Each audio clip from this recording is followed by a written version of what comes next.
අපි සාමාන්‍යයෙන් යාපනයේ පස ගැන කතා කරනවානේ. අපි කියනවා රතු පාට පසක් තියෙන්නේ කියලා. යාපනයේ ඔයාලා අහලා ඇති හොඳ පරදාවක් දෙනවා හොඳට හැදෙනවා කියලා අහලා තියෙනවද?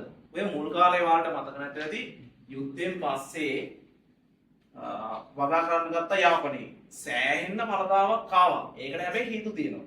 ඒක අපිට එකපාර කියන්න බෑ මේ පසේ තත්ත්වය හොඳයි කියලා. දැන් ප්‍රොඩක්ෂන් එක එන්නේ අඩු වෙනවා. ඒකටත් හේතු තියෙනවා. හේතුනේ මෙහිමයි. යුද්ධේ තියෙන පැතිවල බෑනේ අපිට මේ ඒ දවස්වල වගා කරන්න බැරි වුණා මිනිස්සුන්ට. එතකොට පසට හොඳට කාබන් ද්‍රව්‍ය එකතු වෙනවා. පාංචු වලට කිසිම බලපෑමක් නැහැ. රසායනික පොර භාවිතා කරලවත් නැහැ. ඒකට පස මාර්ගය සාරවත්. ඒ කියන්නේ පාංචු සෞඛ්‍ය මාර්ගය තිබ්බා. ඒක නිසා පළවෙනි කන්නේම වගා කරනකොට මොකද උනේ? ඉහළ පළදාවක් තිබුණා.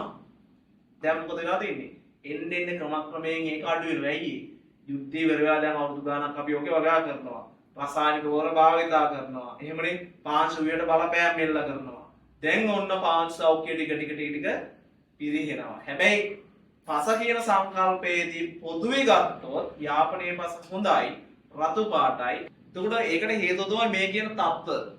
මෙයාගේ හොඳ ජල වහනයක් තියෙනවා.